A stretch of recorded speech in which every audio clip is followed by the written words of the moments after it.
নাহমাদুল্লাহ তাআলা ও নুসল্লি আলা রসুলিহিল করিম আম্মা বাদ। দর্শক শ্রোতা, মহিমান্বিত মাস রমজান উপলক্ষে সময়ের মাসব্যাপী আয়োজন ইসলাম রমজানে আপনাদের স্বাগত জানাচ্ছি। আমি জাকারিয়া হারুন। আজ আলোচনা করব নারীরা যেভাবে এতেকাফ করবেন। রমজানের শেষ দশকে এতেকাফ করা অত্যন্ত ফজিলতপূর্ণ একটি আমল। মাহে রমজানের বরকত ও ফজিলত, বিশেষত হাজার মাস অপেক্ষা শ্রেষ্ঠ রজনী লাইলাতুল কদরের বরকত ও ফজিলত লাভের শ্রেষ্ঠতম উপায় হচ্ছে এতেকাফ।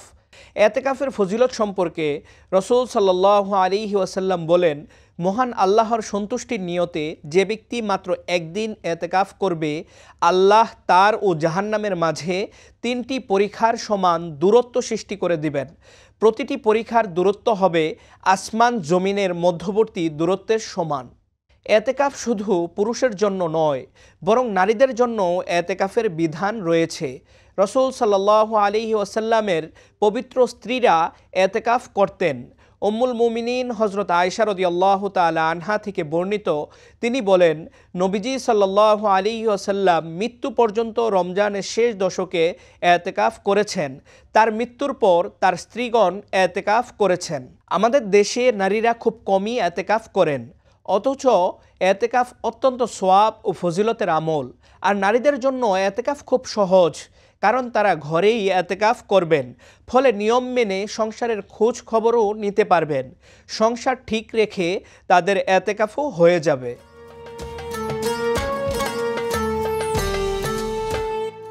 নারীদের নামাজের স্থান তাদের ঘর।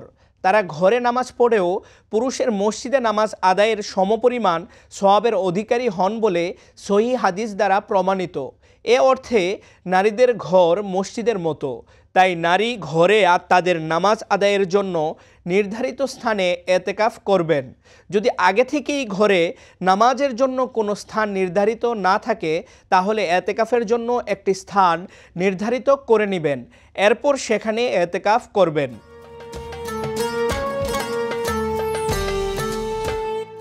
নারীরা তাদের এতেকাফের স্থান পর্দা দিয়ে ঢেকে নেবেন, যেন ঘরে কোনো বেগানা পুরুষ লোক আসলে তাদের স্থান পরিবর্তন করতে না হয়।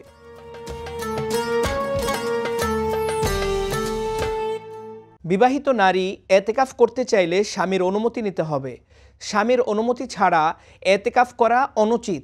আর স্বামীদের উচিত যুক্তিসঙ্গত ও গ্রহণযোগ্য কারণ ছাড়া স্ত্রীদের এতেকাফে বাধা না দেয়া, তাদের এতেকাফের সুযোগ করে দেয়া। এতে স্বামী স্ত্রী উভয়ই সওয়াব পাবেন।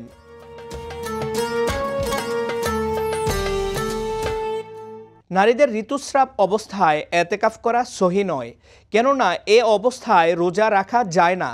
আর সুন্নত এতেকাফের জন্য রোজা রাখা শর্ত।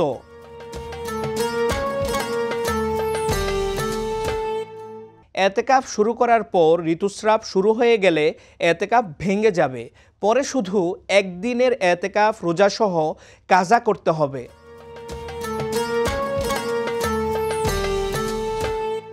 নারীরা ঘরের যে স্থানটিকে এতেকাফের জন্য নির্ধারিত করবেন, তা তাদের ক্ষেত্রে মসজিদের মতোই গণ্য হবে। প্রাকৃতিক প্রয়োজন ছাড়া তারা সেখান থেকে বের হতে পারবেন না। প্রাকৃতিক প্রয়োজন ছাড়া সে স্থানের বাইরে ঘরের অন্যত্র গেলেও এতেকাফ নষ্ট হয়ে যাবে। আর প্রাকৃতিক প্রয়োজন বলতে বোঝায় প্রস্রাব পায়খানা। সুতরাং এতেকাফ অবস্থায় নারীরা প্রস্রাব পায়খানার জন্য এতেকাফের স্থান থেকে বের হতে পারবেন। অজুর জন্য বাইরে যেতে পারবেন। আর যদি এসবের জন্য এতেকাফ কক্ষের ভিতরেই সংযুক্ত বাথরুম থাকে, তাহলে এর জন্য বাইরে যেতে পারবেন না।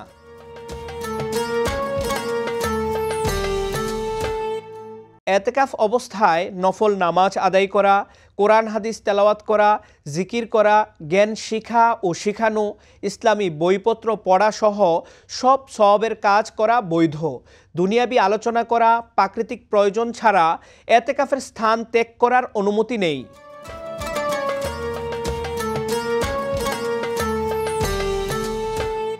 প্রিয় সুধী, রমজানের রোজা সঠিকভাবে পালনের জন্য রমজান সম্পর্কিত গুরুত্বপূর্ণ মাসালা জানা জরুরি। তাই এ সংক্রান্ত 2টি মাসালা এখানে উপস্থাপন করছি। একজন জানতে চেয়েছেন, টাকার বিনিময়ে এতেকাফ করা কি জায়েজ? টাকার বিনিময়ে এতেকাফ করা ও করানো সম্পূর্ণ নাজায়েজ। এভাবে এতেকাফ করানোর দ্বারা মহল্লাবাসী দায়মুক্ত হতে পারবে না। আরেকজন জানতে চেয়েছেন, জানাজা পড়ার জন্য মসজিদের বাইরে যেতে পারবে? এতেকাফকারী জানাজার জন্য বের হতে পারবে না, তবে প্রস্রাব পায়খানার জন্য বের হলে বিলম্ব না করে তার যাতায়াতের পথে হলে জানাজা পড়ে নিতে পারবে। দর্শক শ্রোতা, রমজান মাস জুড়ে সময়ের নিয়মিত আয়োজন ইসলাম রমজানের সঙ্গে থাকার জন্য সবাইকে ধন্যবাদ। পরবর্তী পর্ব দেখার আমন্ত্রণ জানিয়ে এখানেই শেষ করছি। আসসালামু আলাইকুম ওয়া রাহমাতুল্লাহি ওয়া বারাকাতুহু।